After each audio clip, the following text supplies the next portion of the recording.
Voilà, bonjour à tous et bienvenue au webinaire de la CCI France-Suisse, avec aujourd'hui un invité que beaucoup d'entre vous connaissent, Christian Gianella, sur une thématique qui nous intéresse tous, niveau de vie et performance économique en Suisse. Quel déterminant? Alors c'est vrai que dans l'émission de la Chambre, on fédère, on anime la communauté d'affaires franco-suisse, donc en grande partie les grandes implantations françaises en Suisse et les PME françaises présentes en Suisse. Et puis, on accompagne aussi tout au long de l'année les entreprises françaises qui ont un projet d'implantation ou de développement sur le marché suisse. Et la Suisse, on le sait, est souvent classée dans les premiers rangs au niveau européen ou mondial, que ce soit en termes d'innovation, de compétitivité, mais aussi de niveau de vie. Et donc, c'est un sujet qui est de toute première importance, de savoir quels sont les déterminants de cette bonne santé économique, de cette résilience. Et Christian Gianella, donc, qui est le chef du service économique de l'ambassade de France en Suisse, basée à Berne, a mené avec son équipe une étude très approfondie, très fouillée sur le sujet. Et c'est ce qui va nous faire partager aujourd'hui les résultats de cette étude. Beaucoup d'informations intéressantes qu'on soupçonne, des choses qu'on ne soupçonne pas nécessairement. Et donc, on a la chance d'avoir aujourd'hui ce partage qui est fait. Donc, avec une première partie de ce webinaire qui sera sous forme de présentation. Donc, Christian Gianella va nous présenter les résultats de cette étude. Et puis, une deuxième partie plutôt interactive de questions-réponses avec vous pour répondre justement à vos interrogations sur des demandes de précision, des détails, des explications complémentaires. Et donc, vous avez la possibilité tout au long du webinaire de poser des questions au travers de la chatbox qui est présente en bas de votre écran. C'est le petit onglet Q&R. Et donc là, vous pouvez poser vos questions directement tout au long de la présentation et on les prendra en fin de présentation pour les traiter, essayer de les regrouper et de les ordonner. Voilà en quelques mots ce que je voulais vous dire. Vous souhaitez une très cordiale bienvenue. Alors, à noter que cette séquence va être enregistrée et qu'il y aura une rediffusion qui sera mise à disposition des participants après le webinaire. Voilà, merci beaucoup Christian d'être avec nous aujourd'hui. Je vais maintenant m'éclipser et te laisser prendre le micro et la caméra pour débuter cette présentation. La parole est à toi. Merci. Cher Romain, merci beaucoup pour cette introduction. Merci pour cette invitation. C'est toujours un plaisir de participer aux événements de la Chambre. Et donc, je suis ravi de vous retrouver.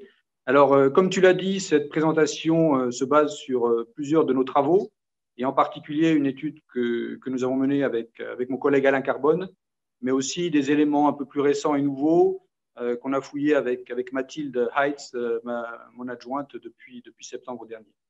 Donc, pour simplifier le propos, je l'ai décomposé en trois parties. Je vais aller du macroéconomique vers le microéconomique en passant par le sectoriel. Et je vais commencer peut-être par une perspective historique, parce qu'on a souvent des analyses économiques qui se focalisent sur le court terme. Et moi, je pense que pour bien comprendre les événements, c'est bien de se placer sur un temps long.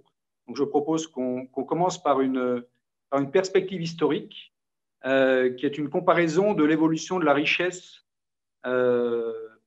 produite par habitant, ce qu'on appelle en jargon économique le PIB par habitant. Donc, Pierre-Marie, si tu peux nous projeter ce graphique. Alors, comment lire ce graphique? Donc, vous avez deux points, un point jaune et un point vert. En jaune, la France, en vert, la Suisse. Et ce graphique va retracer l'évolution du PIB par habitant en parité de pouvoir d'achat sur 200 ans. Alors, c'est des données qui ne sont pas totalement fiables, qui reposent sur des travaux d'économistes, mais qui ont quand même un fondement scientifique. Et cette richesse par tête, par habitant, en parité de pouvoir d'achat, vous l'avez sur l'axe de gauche, sur l'axe des ordonnées, et sur l'axe des abscisses, l'espérance de vie. Qui est évidemment une grandeur qui croît au cours du temps, l'échelle là qui va de 0 à 100. Alors, une précision sur l'échelle est logarithmique. Qu'est-ce que ça veut dire? Ça veut dire que sur l'ordonnée, une bande, un écart d'une bande équivaut à un doublement du niveau de richesse produit par habitant. D'accord? Donc, s'il y a un écart entre deux lignes, c'est un écart de 100%. S'il y a un écart de deux lignes, c'est 200%. Et s'il y a un écart d'une demi-ligne, c'est un écart de 50% du niveau de vie. Alors, on est en 1800, on va démarrer l'historique. Vous voyez en jaune l'espérance de vie française qui est un peu chaotique avec les guerres napoléoniennes. La donnée sur la Suisse est figée jusqu'en 1870 parce qu'on n'a pas les données qui varient, mais on va faire un petit arrêt là sur l'année 1900. Et qu'est-ce qu'on voit en 1900? Eh bien, sur un siècle, la richesse produite par habitant en Suisse a été quasiment multipliée par 5. On passe de 3500, de 3000 dollars à quasiment 16 000. Et l'espérance de vie a cru. Il n'y a pas de grande différence d'espérance de vie entre la France et la Suisse en 1900, mais il y a un écart énorme de richesse produite par habitant, qui est donc entre 3,5 et 4 fois plus élevé en Suisse. Donc ça veut dire que la Suisse a décollé de manière formidable pendant la révolution industrielle. On peut reprendre le film. Donc là, on va dérouler le XXe siècle. Alors évidemment, lors de la guerre, voilà, l'espérance de vie chute en France, elle est plus stable en Suisse. Deuxième guerre mondiale, pareil. Là, on va faire une petite pause. Mais qu'est-ce qu'on voit effectivement sur cette période? La richesse produite n'a pas tellement progressé, mais il y a à la sortie de la guerre, l'écart entre la France et la Suisse s'est réduit. Donc, contrairement à certains mythes, certes, il y a eu beaucoup d'argent qui a été placé en Suisse, mais l'écart de PIB par habitant produit par l'économie suisse n'a pas décollé après la guerre mondiale, la Seconde Guerre mondiale. Et on peut finir le déroulé, s'il te plaît, Pierre-Marie. Donc, on reprend sur les 50-60 dernières années.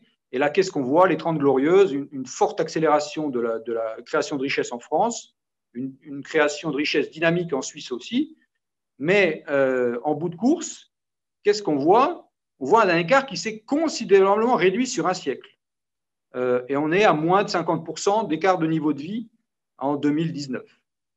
Donc, qu'est-ce que ça veut dire? Ça veut dire que sur le XXe siècle et le début du XXIe, l'écart de création de richesse entre la France et la Suisse s'est beaucoup réduit.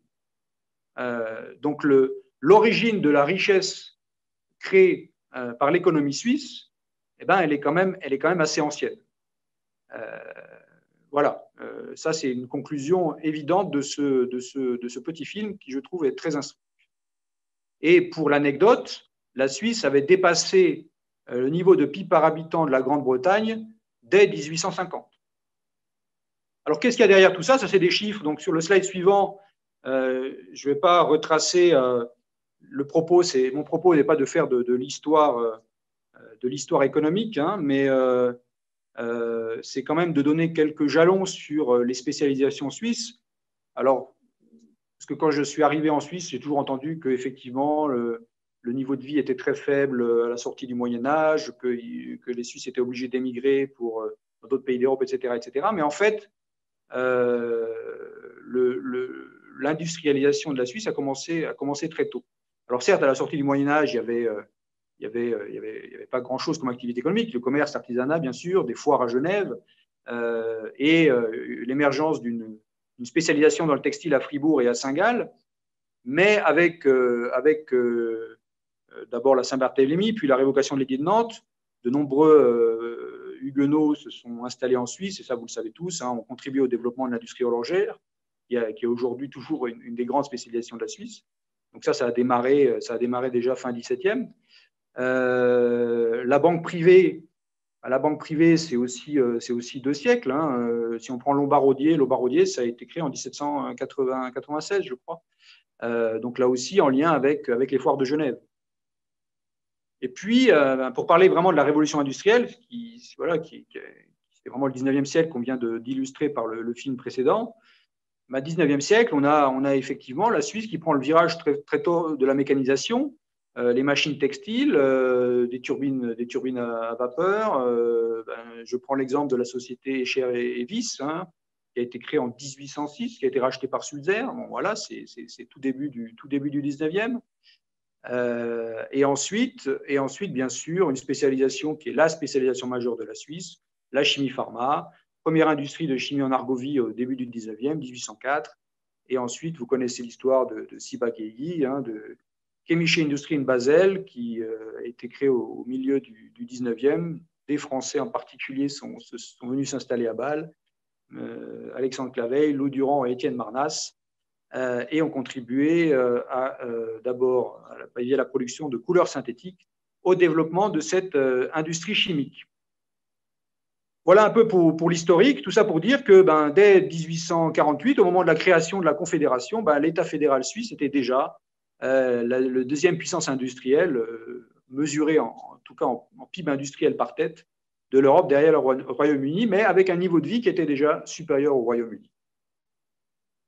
Voilà un peu pour le développement historique. Alors, qu'en est-il aujourd'hui? Alors là, vous n'apprendrez rien, hein, vous le savez tous. La Suisse est aujourd'hui toujours une des économies les plus prospères au monde. Et ce graphique compare les niveaux de PIB par habitant en parité de pouvoir d'achat pour la plupart des grands pays de l'OCDE. Alors, ce que j'ai obligé de préciser, mais c'est important pour la suite du propos, c'est que je raisonne ici en PIB par habitant en parité de pouvoir d'achat. Qu'est-ce que ça veut dire?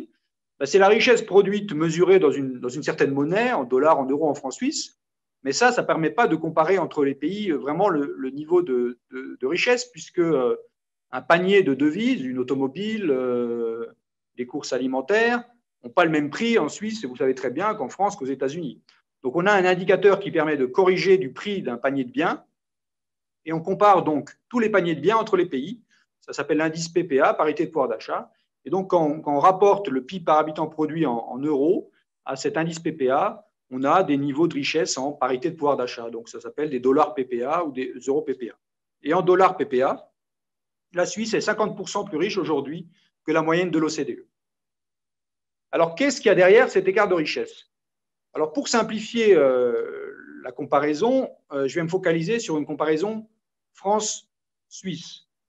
Alors, c'est évidemment parce qu'on a les données plus facilement, mais ce que je vais dire pour la France vis-à-vis de la Suisse serait vrai si je prends la moyenne de la zone euro, la moyenne des pays de l'OCDE, comme vous le voyez. Donc, c'est toujours un peu délicat de se comparer à la Suisse parce que, comme l'a rappelé Romain, on se compare au meilleur de la classe. Mais voilà, on a quand même vu qu'il y a une convergence France-Suisse, mais il y a un écart important qui est dû à l'excellence suisse. Et là, on va essayer d'expliquer pourquoi.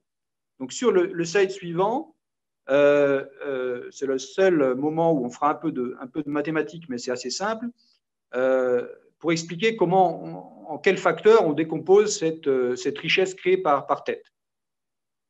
En fait, pour faire simple, on va décomposer ce PIB par habitant en pouvoir d'achat en trois grandes mesures qui sont assez intuitives. On produit beaucoup de richesses, d'une part, si on est très productif.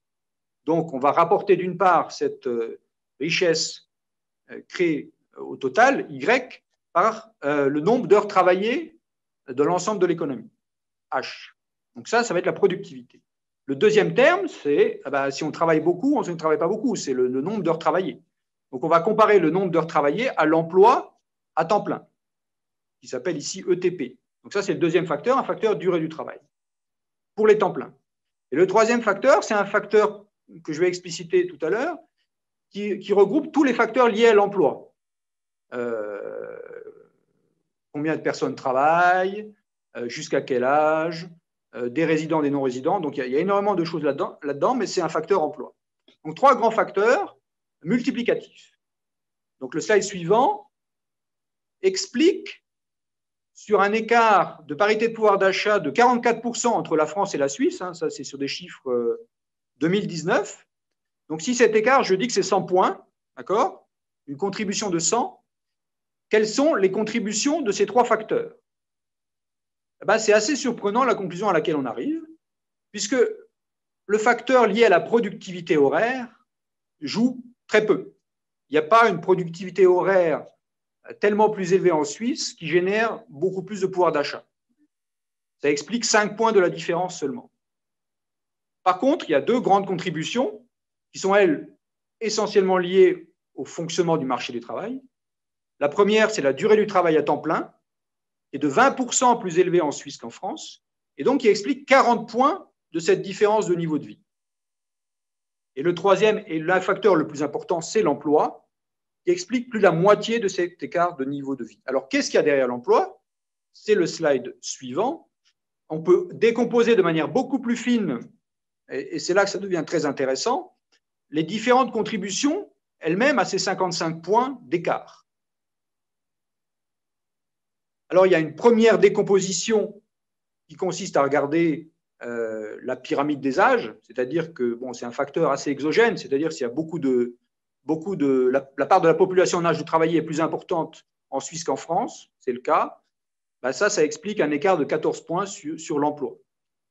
Il y a de l'emploi non résident, et essentiellement des frontaliers, et ça, c'est quelque chose d'assez majeur pour l'économie de Suisse, puisqu'on voit que ça contribue à 14 points d'écart de niveau de vie, puisque c'est de la valeur créée par de l'emploi qui vient de France, d'Italie, d'Allemagne, d'Autriche, mais dont le PIB créé, évidemment, est suisse. Donc, on voit que c'est assez bien réparti, ces 55 points, ces 3 facteurs, un effet pyramide des âges, un effet emploi non résident, et la plus grosse part, quand même, la moitié de ces 55 points, c'est 27 points liés à l'emploi des résidents, c'est-à-dire que le facteur travail main-d'œuvre suisse est beaucoup plus intensément utilisé en Suisse qu'en France. Et qu'est-ce qu'il y a derrière ça? Là aussi, on peut raffiner l'analyse en 3 sous-composantes. La première, qui est la composante essentielle, qui est le taux d'emploi, c'est la part des 15-64 ans qui ont un emploi. Ensuite, il y a un effet temps partiel. Je ne l'ai pas mis dans la durée du travail parce qu'on a voulu comparer la durée du travail à temps plein. Et il y a un effet temps partiel très important, mais là qui est négatif. Et dans le cas, c'est très intéressant parce que ça veut dire que le fait que beaucoup de femmes en particulier sont obligées souvent de rester à la maison pour élever leurs enfants ou rester à travailler à temps partiel parce qu'elles ont des obligations vis-à-vis puisque le coût de la crèche est très élevé et elles ne peuvent parfois pas faire autrement, on voit que ça a un coût pour l'économie qui est assez considérable. Donc on voit qu'une mesure de politique économique qui consisterait à faciliter le travail à temps complet des femmes serait de nature encore à accroître la richesse créée en Suisse. Donc ça, c'est une contribution négative. En revanche, l'emploi des seniors est une contribution positive de 6 points. Donc si je veux résumer cette analyse de manière très synthétique, la conclusion est la suivante. La richesse créée par la Suisse, d'un point de vue macroéconomique, provient d'abord du fonctionnement du marché du travail, d'une intégration très forte sur le marché du travail d'une large part de la population, et même au-delà des frontières, donc. Cette intégration, c'est un taux d'emploi qui est un des plus élevés au monde. Ça, c'est le slide suivant pour illustrer effectivement la différence avec les autres pays. Là, encore une fois, l'étude s'est focalisée sur France-Suisse, mais si je prends la moyenne de l'OCDE, vous voyez bien que sur le taux d'emploi des 15-64 ans, on est à plus de 80% pour la Suisse et on est à 69%, un petit peu moins pour la moyenne de l'OCDE. Donc ça, c'est tout à fait remarquable. Alors, à contrario, ça veut dire aussi qu'il n'y a plus tellement de marge de progression. Le taux d'emploi, il ne peut pas dépasser 100%, évidemment, et il ne sera jamais à 100%. Donc, ça veut dire aussi qu'à contrario, si les autres pays augmentent leur taux d'emploi, ils vont réduire l'écart avec la Suisse, bien sûr. Voilà, ça c'était la première partie sur les facteurs macroéconomiques. Alors maintenant, je vais regarder la question sous un angle un peu plus sectoriel, en regardant en particulier ce qui se passe dans l'industrie.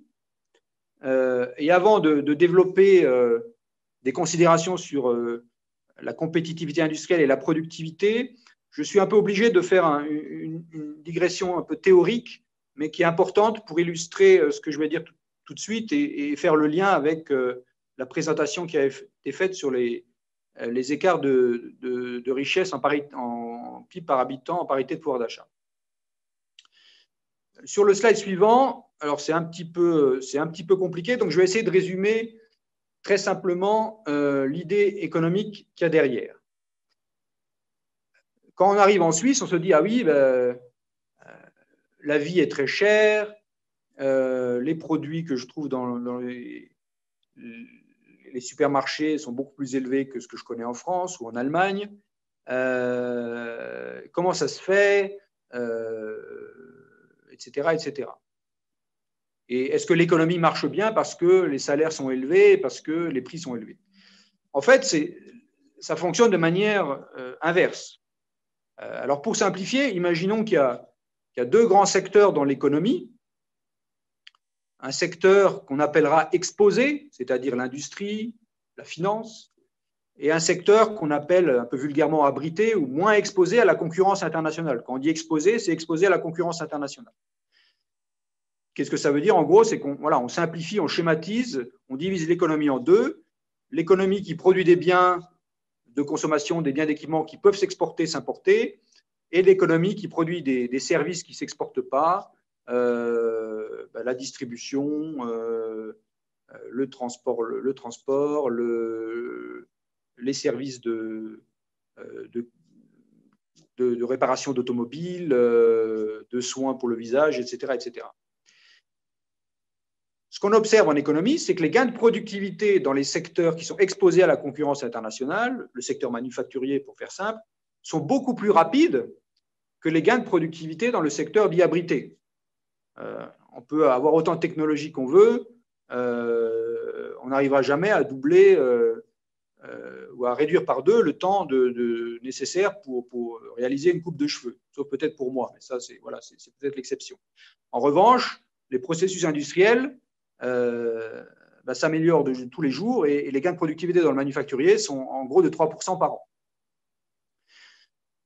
Donc, dans ces secteurs très productifs, c'est ces secteurs-là qui tirent l'économie et qui vont fixer le niveau des salaires de l'ensemble de l'économie. Pourquoi? Parce que le marché du travail est homogène. Donc, si quelqu'un a une opportunité pour passer du secteur tertiaire vers le secteur secondaire ou du secteur exposé vers le secteur abrité et vice-versa, ça va conduire à une égalisation des salaires. Donc, ce qui se passe quand un pays engrange des gains de productivité dans des secteurs fortement exposés, ça se traduit par des salaires. L'entreprise peut payer des salaires plus élevés à ses salariés, mais ces salaires vont diffuser dans l'ensemble de l'économie, dans le secteur abrité. Et dans le secteur abrité, pour payer des salaires plus élevés, comme on n'a pas de gains de productivité aussi élevés, on est obligé de monter les prix. Donc, ce qui explique que dans les pays plus productifs, les prix de l'économie sont plus élevés parce que poussés par la convergence des salaires et effectivement des comportements de prix par les entreprises dans les secteurs abrités. Donc tout ça, c'est un peu long et c'est peut-être un peu complexe, mais ça s'appelle l'effet Balassa-Samuelson, mais ça explique en tout cas pourquoi, quand vous arrivez d'un pays moyen de l'OCDE où la productivité globale de l'économie est peut-être plus faible qu'en Suisse, vous avez effectivement des salaires plus élevés, des prix plus élevés en Suisse. Mais ça, c'est théoriquement la conséquence de gains de productivité plus élevés. Alors, comment ça se réconcilie avec ce que j'ai dit tout à l'heure sur les productivités en parité de pouvoir d'achat? Effectivement, on a vu que l'écart de productivité en parité de pouvoir d'achat entre la Suisse et la France n'est pas très élevé, mais justement parce que la productivité en euros ou en francs suisses est plus élevée, potentiellement, mais comme les prix rattrapent, quand vous mesurez en parité de pouvoir d'achat, cet écart de productivité se réduit. Et c'est exactement ça qu'on va regarder maintenant sur le slide suivant. C'est cet écart de productivité en euros. Donc, dans ce tableau, vous avez pour la France et la Suisse, pour un certain nombre de secteurs, dans les deux colonnes de droite, le niveau de valeur ajoutée brute généré par heure travaillée. Donc, ce qu'on voit, c'est des chiffres 2016 ou 2017, donc ils datent un peu parce qu'on n'avait pas des données fines plus récentes. Donc, elles ne sont pas d'actualiser, mais l'ordre de grandeur est intéressant à regarder quand même.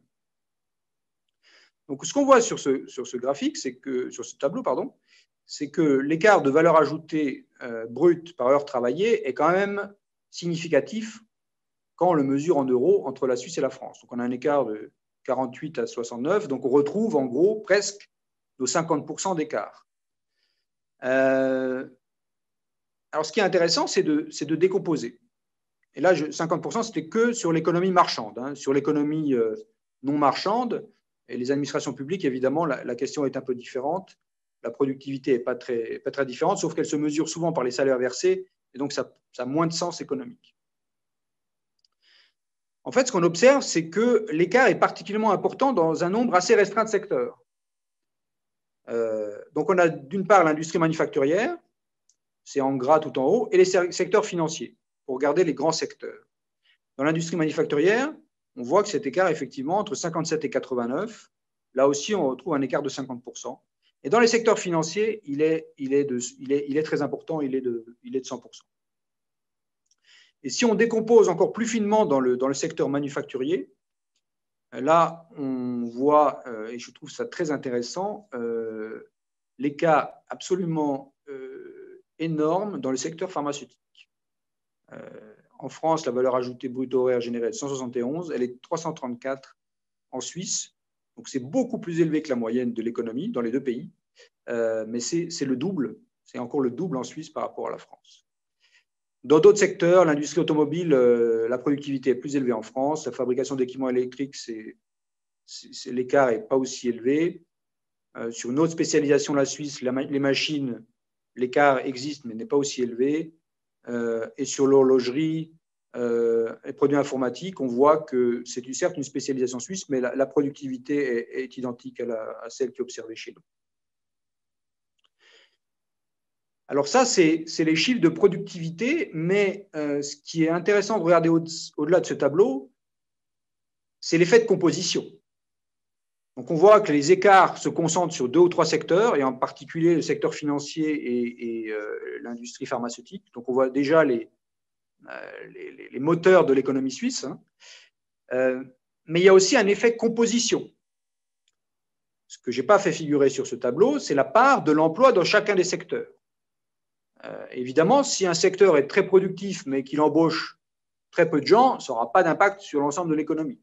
Si un secteur comme la pharma est très productif, mais il y a énormément de gens qui travaillent et beaucoup de valeur ajoutée créée, évidemment, ça va tirer vers le haut l'ensemble de l'économie. C'est un peu ce qui se passe aussi en Suisse, puisque l'emploi industriel, où donc la productivité est très élevée, est de 16% contre 10% en Suisse. Donc, on s'est amusé avec Alain Carbone, mon collègue, à faire le petit calcul suivant, qui est un calcul illustratif, et l'économie ne fonctionne pas comme ça, parce que c'est une simple règle de 3, mais on s'est dit, tiens, si la composition de l'emploi par secteur était à peu près identique en France et en Suisse, quel serait le résultat sur notre écart de niveau de vie? En fait, c'est assez intéressant. Si on réplique la structure de l'emploi suisse sur la France avec la même productivité moyenne que celle qui est observée en France, l'écart de niveau de vie se réduit de 60% en parité de pouvoir d'achat. Donc on voit qu'il y a quand même un fort effet de composition. Donc il y a 2 grands facteurs. On a vu un grand facteur macroéconomique qui est la contribution, l'utilisation de la main-d'œuvre. Et un deuxième facteur, c'est effectivement une plus forte concentration de l'emploi sur des secteurs à très haute valeur ajoutée. Ça me paraît être une conclusion extrêmement importante. On peut passer au slide suivant, et pour revenir à la question des salaires, et effectivement, cette productivité plus élevée permet de générer des salaires plus élevés, et on retrouve, alors ce n'est pas une règle de 1 pour 1, mais ce n'est pas très surprenant de voir qu'on avait en gros un écart de productivité horaire de 50%, eh bien on retrouve un écart de salaire moyen entre la Suisse en rouge et l'ensemble des pays de l'OCDE en vert. On passe de 66 000 ou 67 000 dollars annuellement en Suisse à 48,6 en moyenne OCDE, donc on retrouve cet écart de l'ordre de 50%. C'est vraiment dans ce sens-là que ça va. L'économie est tirée par des secteurs productifs, qui fixe un peu le benchmark sur les salaires, qui diffuse dans l'ensemble de l'économie, ce qui évidemment est un phénomène d'équilibre et qui permet évidemment d'expliquer pourquoi la compétitivité, elle n'est pas négativement affectée par ces hauts salaires. Merci. Slide suivant. Donc là, je ne vais pas rentrer dans les détails. Qu'est-ce que montre ce slide? En fait, il illustre la décomposition sectorielle des exportations de biens suisses. On retrouve évidemment les spécialisations, pharmacie, bijouterie, joaillerie, machines, horlogerie, et une grande partie qui est liée au raffinage de l'or. Et généralement, on montre des statistiques hors métaux précieux. On voit qu'ici, c'est 27% des exportations. Mais ce n'est pas le point qui va retenir mon attention. Ce qu'on voit, et c'est le message sur lequel je veux insister sur ce graphique, c'est la part absolument phénoménale des produits de la chimie et de la pharmacie. On est à 37% de l'ensemble des biens, et si on enlève l'or, on est à près de la moitié, 45% des exportations de biens se concentrent sur un seul secteur. Donc, ce que je disais tout à l'heure est encore plus évident ici, c'est une Suisse avec pharmacie et une Suisse sans pharmacie, ce n'est pas du tout la même Suisse. Merci. Slide suivant. Voilà, alors ça, c'est juste une conséquence de tout ce qu'on vient de voir. C'est une productivité élevée, une spécialisation dans des secteurs de haute valeur ajoutée, très concurrentiels sur les marchés mondiaux. En fait, parce qu'effectivement, la concurrence est moins forte. Parce qu'on est à la pointe de la technologie et dans des secteurs de très haute valeur ajoutée comme la pharmacie, la biotechnologie. La balance commerciale suisse est extrêmement excédentaire.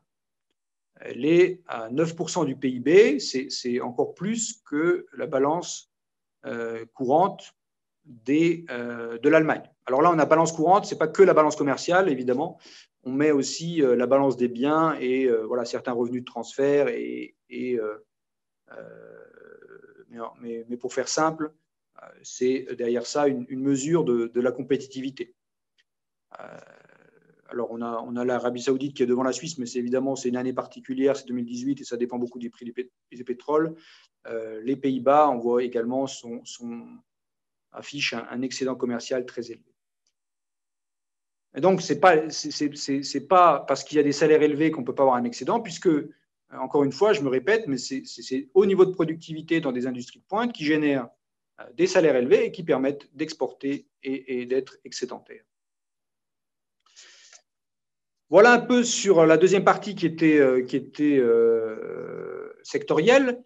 Maintenant, sur la microéconomie des entreprises et la politique d'innovation. On sait tous que, et Romain l'a très bien rappelé en introduction, la Suisse est un pays d'innovation. Mais est-ce qu'on peut dire des choses un peu plus précises sur ce qu'il y a derrière cette innovation?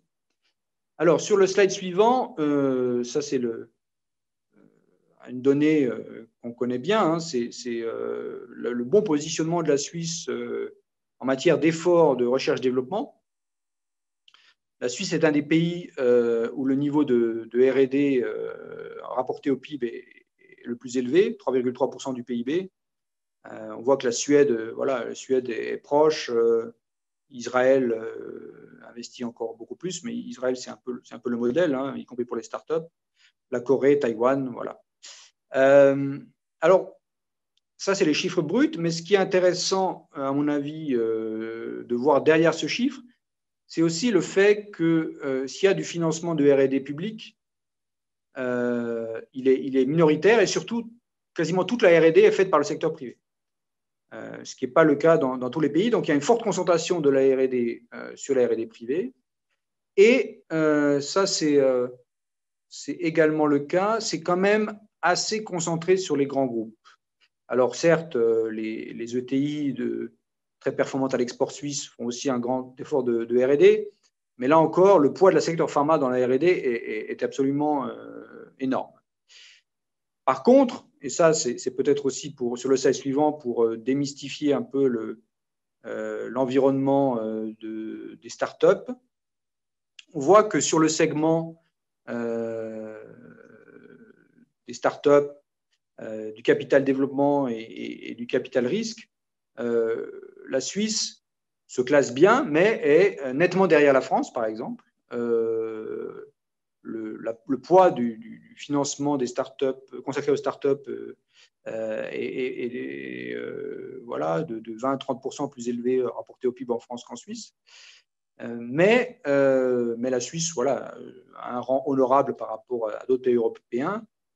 Tout ça pour dire que l'innovation, alors elle vient de partout, mais elle est quand même largement plus concentrée en Suisse dans les grands groupes ou les groupes qui ont les tailles suffisantes pour s'internationaliser.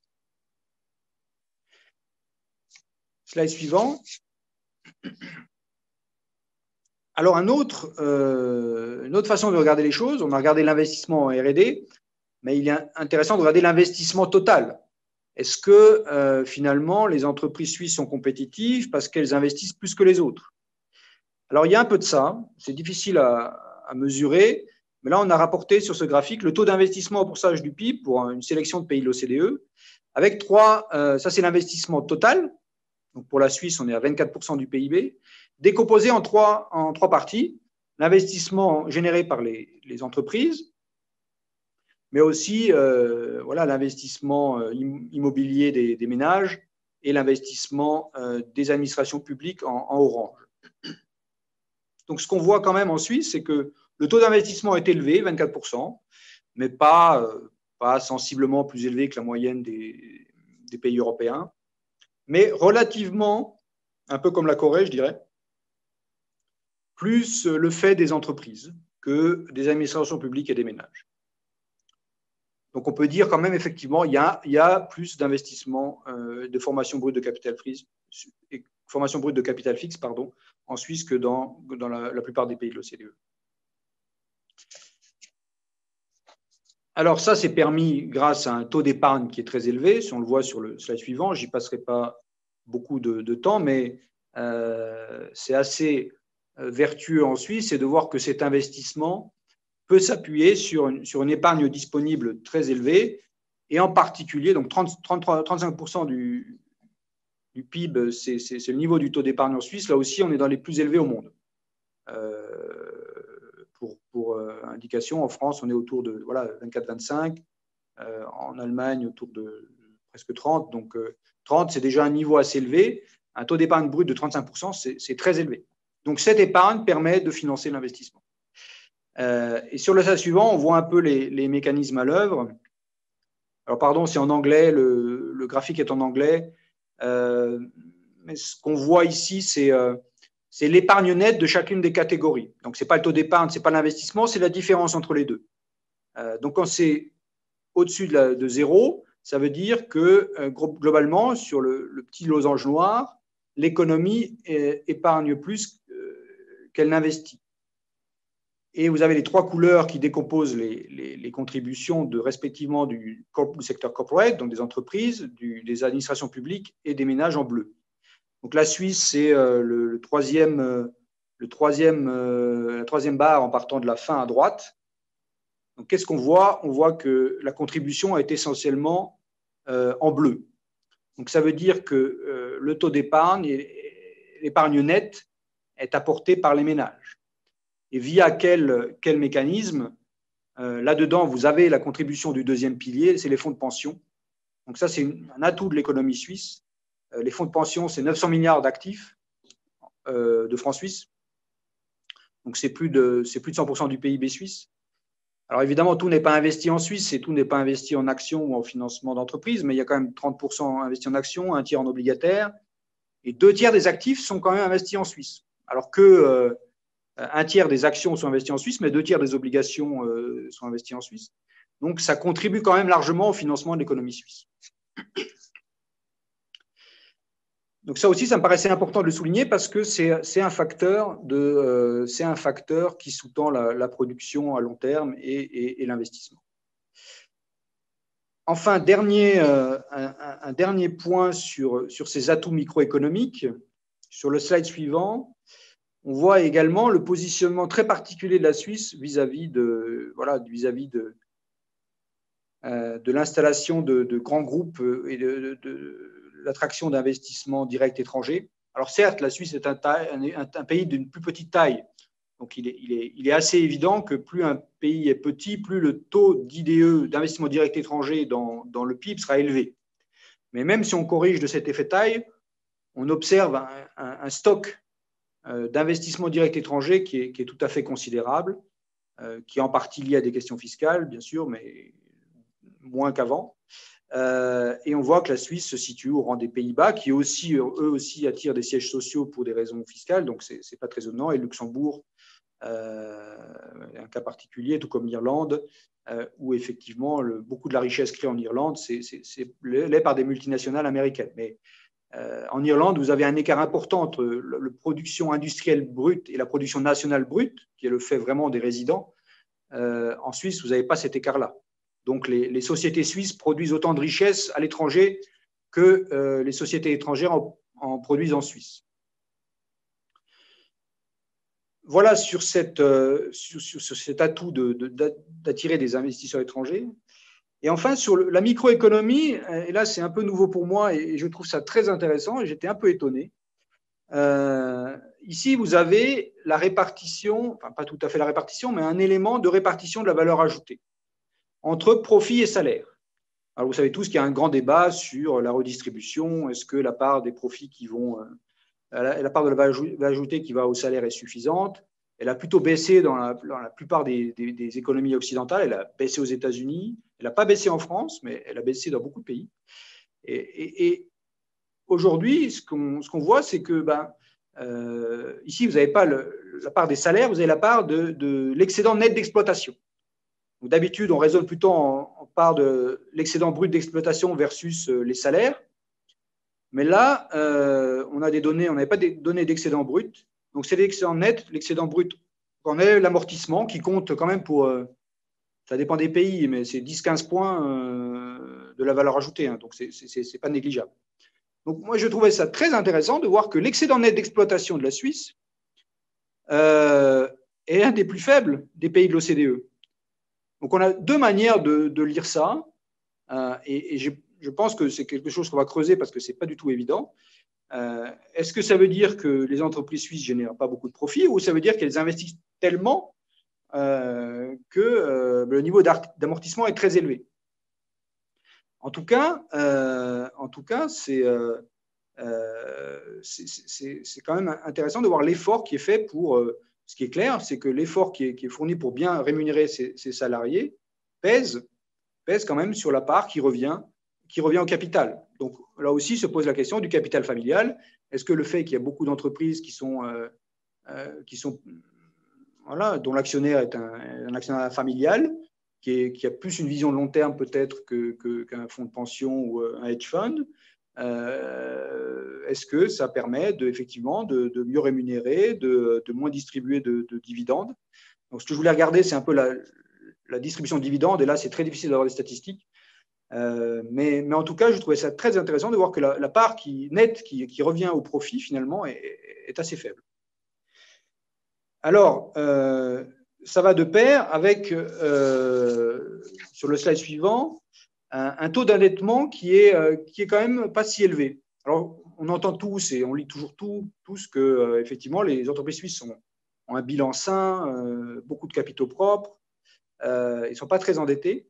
Donc effectivement, avec un niveau de BE qui est finalement assez faible et de NE, le rapport ici, c'est pas un rapport dette sur fonds propres qu'on n'avait pas, mais c'est un ratio dette sur excédent brut d'exploitation. Alors là, on avait l'excédent brut. Il est à un niveau moyen. Donc, ça veut dire que voilà, le taux d'endettement est contenu et une dette modérée irait avec un EBE modéré. Mais c'est quand même quelque chose qui interpelle, puisqu'on avait plutôt l'impression que, effectivement, pour affronter la crise Covid qu'on connaît tous, les entreprises suisses étaient bien armées parce qu'elles avaient effectivement plus de capitaux propres, plus de trésorerie. Donc ça, c'est quelque chose que je n'ai pas tout à fait retrouvé dans les données agrégées telles que mesurées comme cela. Donc ça demande un travail d'analyse un peu plus poussé. Mais en tout cas, ce qui est intéressant, c'est de voir que cette part de salaire, effectivement, est élevée en Suisse. Alors, c'était un peu la fin de ces 3 premières parties.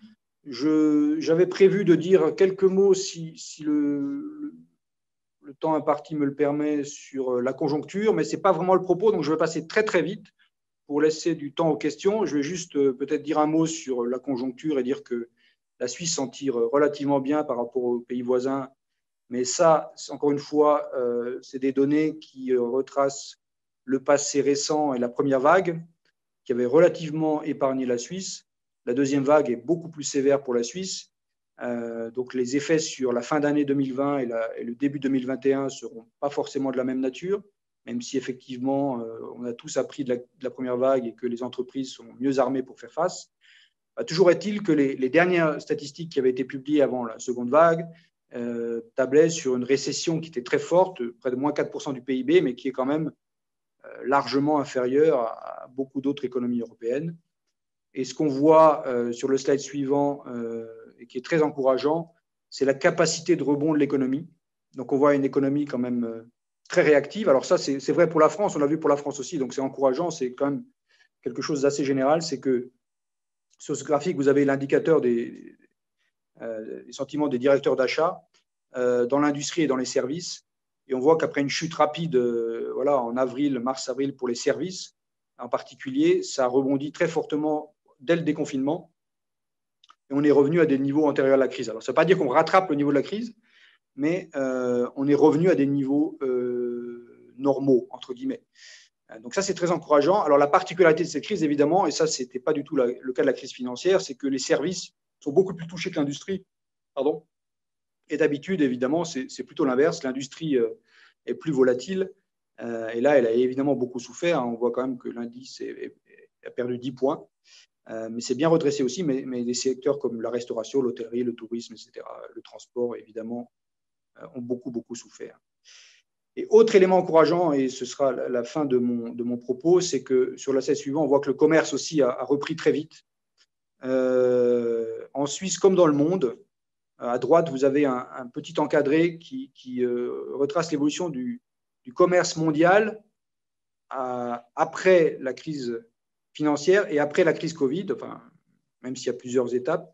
Ce qu'on voit, c'est que pendant la crise financière de 2008, le commerce avait souffert pendant de nombreux trimestres parce qu'il y avait des problèmes de financement, des ressources en dollars, etc. Donc, quand le secteur bancaire était pénalisé, on voit que ça avait quand même eu des effets de plus long terme sur l'économie. Là, on voit que ces effets sont moins persistants. Donc ça, c'est effectivement un signe aussi très encourageant. Voilà, je vais m'arrêter là parce que j'ai déjà un peu débordé. Je ne vais pas revenir sur les mesures de soutien de l'économie prises par la Suisse. Elles sont standards, elles sont ciblées, elles sont assez massives. Elles sont moins massives qu'en France. Et il n'y aura pas autant d'argent injecté dans un plan de relance. Mais ça a permis de soutenir la liquidité, de soutenir l'emploi avec du chômage partiel en particulier. Donc voilà, je vais m'arrêter là pour laisser la place aux questions et je vous remercie vivement de votre attention en finissant sur un paysage tiré d'Astérix qui est un peu anachronique et ce qu'on y voit était peut-être un peu anticipé par rapport au XVIIIe, au XIXe siècle, mais en tout cas les beaux lacs suisses étaient déjà présents. Merci à tous. Merci à toi, cher Christian, pour cet exposé. Je pense qu'il a amené beaucoup d'éclaircissements d'une part, mais qui a amené aussi beaucoup de questions. Donc, j'ai essayé de les organiser un petit peu pour les participants. Vous avez naturellement encore la possibilité d'en poser maintenant dans la box QR qui est en bas de l'écran. Je vais peut-être commencer par une question un petit peu globale. Est-ce que, d'après toi, la fiscalité globale sur l'économie est un déterminant ou un effet des performances économiques suisses. Autrement dit, est-ce que le niveau global de la fiscalité qui est plutôt bas, est-ce que c'est ça qui contribue finalement à avoir de bonnes performances économiques, ou bien est-ce que c'est parce qu'on a de bonnes performances économiques que le niveau de la fiscalité est bas?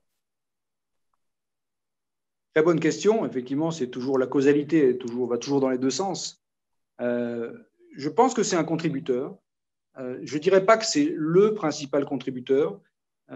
Tout aussi important que le niveau, c'est la stabilité. Et là, je dois dire que la Suisse est remarquable du point de vue de la stabilité de la fiscalité. Pour les investisseurs comme pour tous les acteurs, cette stabilité est peut-être un facteur encore plus important que le niveau. Si on regarde le niveau de la fiscalité en Suisse, alors il n'est pas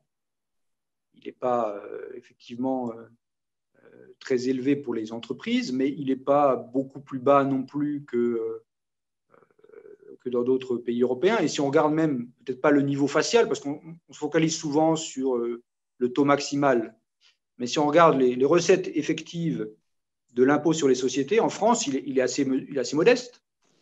Et il n'est pas beaucoup plus élevé qu'en Suisse. Donc le prélèvement lié à l'impôt sur les sociétés en France n'est pas très différent de celui en Suisse. Et la fiscalité qui pèse sur les particuliers n'est pas particulièrement particulièrement faible en Suisse. Et on a aussi une fiscalité sur la fortune, sur les stocks de capital, ce qui a priori fait fuir les investisseurs. Donc la fiscalité, elle est effectivement plus basse, elle est surtout plus basse sur la TVA. Mais moi, je pense que c'est le critère de stabilité qui vient avant le critère de niveau et qui, certes, contribue à attirer des investissements directs étrangers. On ne va pas se mentir. Le fait que sur le graphique, le tableau que je vais montrer, on a un tel niveau d'investissement direct étranger de sièges sociaux, c'est aussi parce qu'effectivement, vous avez des niveaux qui ne sont pas si élevés.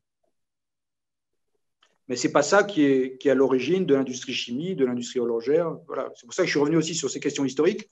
On voit que ça part de loin. Et je pense que quand ces industries sont développées, cette question de la fiscalité était encore plus secondaire. Deuxième question, si on doit donner aujourd'hui une projection pour la sortie de crise Covid, est-ce que la Suisse, avec tout ce qu'on en sait maintenant, paraît mieux placée que ses voisins européens pour redémarrer rapidement? Ou bien finalement, est-ce qu'on est dans un cas de figure qui est assez similaire? Je crois que la Suisse a eu un peu elle a ses atouts, sur lesquels je ne vais pas revenir, on les a longuement développés, mais elle a eu un peu de chance aussi, puisque on a vu que le secteur pharmaceutique, c'est le pilier de l'économie suisse. Et ce secteur pharmaceutique, évidemment, ça a été le secteur qui a le mieux résisté pendant la crise, et pour certains qui ont permis d'accélérer des innovations, développement de vaccins, et Lonza est impliqué dans la production du vaccin avec Moderna, donc c'est aussi des secteurs qui sont mobilisés pour lutter contre la crise. Donc le fait que l'économie suisse repose beaucoup sur ce secteur-là, fait qu'ils ont évidemment plus d'atouts pour la traverser sans trop de dommages. Donc l'économie suisse, à mon avis, va moins souffrir, mais les secteurs qui vont souffrir autant que l'hôtellerie, restauration, tourisme, autant que dans les pays voisins. Donc c'est encore une fois, je dirais que c'est plus un effet de composition qui va permettre à l'économie suisse de sortir sans trop de déficit budgétaire, sans trop de récession. Mais on voit que sur la vitesse de sortie, en fait, c'est ça qui est peut-être le message d'espoir, c'est qu'elle a été rapide dans toutes les économies européennes. Donc, ce graphique que j'ai montré sur le rebond de l'indice PMI, on voit la même chose en France. On voit en France, sur la consommation de cartes bleues par secteur, on voit qu'il y a eu un boom des achats d'équipements informatiques dès la phase de déconfinement. Donc, le consommateur est prêt à revenir. Les entreprises ont de la capacité d'offre. Voilà, ce qu'il faut éviter, c'est des effets de second tour, qui sont les faillites, qui sont le chômage de longue durée. Et c'est un peu le sens de toutes les mesures qui ont été prises. Donc, voilà, c'est une réponse un peu longue pour dire que la Suisse est bien armée parce qu'elle a aussi une économie qui est orientée sur les secteurs moins touchés. On a peu parlé des nouvelles règles fiscales et bancaires. Est-ce que, à ton avis, elles vont avoir un impact qui va être renforcé? Et quelles recommandations on pourrait faire pour la France dans l'anticipation de cet impact? Enfin, pour la France et la Suisse. Alors oui, c'est vrai que je n'ai pas dit un mot sur l'importance du secteur financier.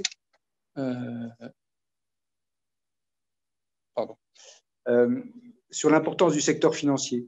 C'est une question qu'on pose souvent. Quelle est la contribution du secteur financier à l'économie suisse et quel était l'effet de la mise en place des échanges automatiques d'informations, d'une régulation plus sévère. Le secteur bancaire en Suisse a payé un tribut, c'est-à-dire que la part de la valeur ajoutée du secteur financier a été réduite assez sensiblement. Pas celui des assurances, mais celui du secteur financier dans son ensemble. Donc il y a eu un effet sur le secteur bancaire, d'une part de la crise financière et d'autre part des mesures de régulation. Pas sur tous les segments. La banque privée, par exemple, c'est très bien adapté et aujourd'hui est assez florissante. Donc je crois que le modèle suisse et la spécialisation sur le secteur financier est là pour durer. Il y a des atouts qui sont reconnus et qui ont permis d'ailleurs d'engranger des rentrées d'actifs qui ont suivi l'épisode Brexit. Donc je ne suis pas très inquiet. Sur l'aspect fiscalité et réglementation, je crois que les efforts ont été faits. Le plus lourd est derrière nous. Et quoi qu'il en soit, on est plutôt vers l'harmonisation des règles et des niveaux de capitaux propres. Mais ça, je dirais, c'est du level playing field et ça n'empêche pas à la Suisse de jouer sur ses atouts.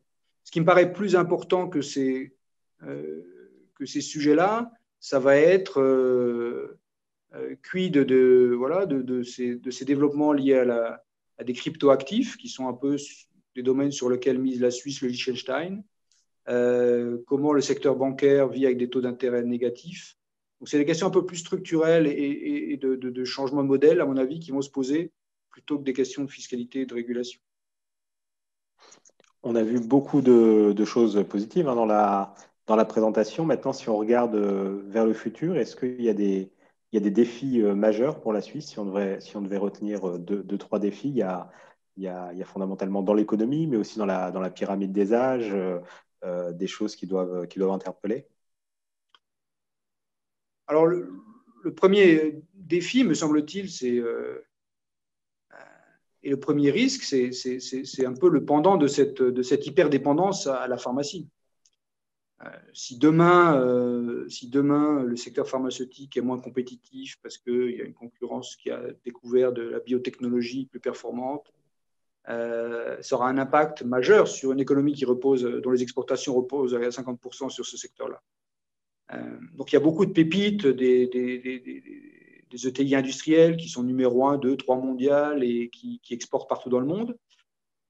Donc ça, c'est remarquable, mais c'est jamais gagné d'avance. Donc c'est quand même des secteurs hyper concurrentiels. On a la montée de l'Asie. Donc effectivement, les défis pour la Suisse restent les mêmes que pour les autres pays occidentaux. C'est faire face à cette concurrence asiatique de plus en plus vive, avec des coûts qui ne sont pas les mêmes et une vitesse d'innovation qui accélère. Donc les défis sont entiers. Maintenant, les atouts sont là, la qualité de la formation, la capacité d'attirer les talents aussi. On l'a vu avec les exemples des banquiers italiens qui sont venus s'installer à Genève, avec les Français qui ont lancé la chimie à Bâle. Donc, cette capacité qui existait il y a 300 ans, 200 ans, elle existe toujours. Donc ça, c'est quand même source d'optimisme. Et c'est des facteurs qui vont durer. Merci. On a vu que le facteur emploi a joué un rôle tout à fait déterminant. Est-ce qu'il y a des bonnes pratiques, des recettes, on va pas dire miracles, mais en tout cas des recettes qu'on pourrait tirer pour se rapprocher en France d'un taux d'emploi qui soit plus proche de celui qu'on connaît ici en Suisse? Très bonne question. Alors, on a eu ça dans l'étude qu'on a réalisée avec Alain. On a consacré une petite partie à l'évolution sur les 20 dernières années. Et ce qu'on voit, c'est qu'en France, on a gagné sur le taux d'emploi des seniors. Donc, les réformes qui avaient été mises en œuvre par le gouvernement Fillon avaient porté leurs fruits sur l'augmentation du taux d'emploi des seniors. Donc, on a de la marge. On voit que sur la durée du travail, je pense que ça a eu un effet quand même assez négatif, les 35 heures sur la compétitivité française. Donc, c'est quelque chose sur lequel il est difficile de revenir. Mais la question se pose toujours, puisque les marges de rattrapage sur l'utilisation du facteur de travail sont énormes. Sur le taux d'emploi, le principal défi en France, c'est le chômage des jeunes. Et là, je cite encore, enfin, je mentionne encore les réformes récentes sur l'apprentissage 2017 qui vont vraiment dans un sens qui est assez proche de ce que fait la Suisse. D'ailleurs, ce n'est pas pour rien que Mme Pénicaud s'était rendue en Suisse pour préparer sa réforme et qui donne déjà des résultats très prometteurs sur le recours à l'apprentissage. Et ça, c'est de nature à accroître le taux d'emploi des jeunes. Donc, il y a un effort très particulier aussi dans le cadre du plan de relance sur la formation. Donc, c'est le principal défi pour la France, c'est ce chômage des jeunes sur lequel on mène une politique très ambitieuse qui donne déjà des résultats. Donc, c'est encourageant, mais c'est sûrement la voie à emprunter. Tu parlais des 20 dernières années. Si on le sait, la Suisse ne fait pas partie de l'Union européenne. Par contre, on a fêté les 20 ans de relations bilatérales avec les bilatérales 1. On aura les bilatérales 2 qui fêteront dans l'année prochaine, sauf erreur. Est-ce que finalement, s'il n'y avait pas eu ces accords bilatéraux, est-ce que la Suisse aurait pu maintenir ce haut niveau de performance? Est-ce qu'on a déjà eu des projections en se disant s'il n'y avait pas l'accès finalement au marché européen, s'il n'y avait pas l'accès aussi à la main-d'œuvre européenne, que serait la Suisse aujourd'hui? Très bonne question. Alors, c'est pas facile de répondre. C'est peut-être plus facile de répondre à ta seconde partie qu'à la première sur la capacité d'exporter, d'importer des biens et des services. C'est sûr que la Suisse a un accès très ouvert, donc elle en a forcément eu un bénéfice important que j'ai du mal à mesurer. Alors ce bénéfice important va dans les deux sens, puisque le fait que le commerce des biens et des services soit libéralisé, ça profite aux deux zones économiques. Mais je pense qu'au-delà de l'accès au marché, le facteur le plus important, ça a été la libre circulation des personnes. Ce que je peux en revanche dire, c'est qu'effectivement, entre 2002, année de la signature de la LCP UE Suisse, et 2018, enfin 2020, parce que je n'ai pas les dernières données, on a vu un recours important et une hausse de l'arrivée d'emplois très qualifiés de l'Union européenne vers la Suisse. Et c'est ce qui a maintenu le taux de croissance de la Suisse sur les 20 dernières années. C'est-à-dire que sans cet apport de main-d'œuvre qualifiée, l'économie suisse aurait cru à un rythme beaucoup moindre. C'est tous ces emplois qui n'auraient pas créé cette richesse en Suisse. Voilà, c'était moins de valeur ajoutée, moins de PIB et une croissance. Alors, je ne sais pas de combien de points de PIB on parle, mais c'est assez massif. On parle, à mon avis, de plusieurs points de PIB.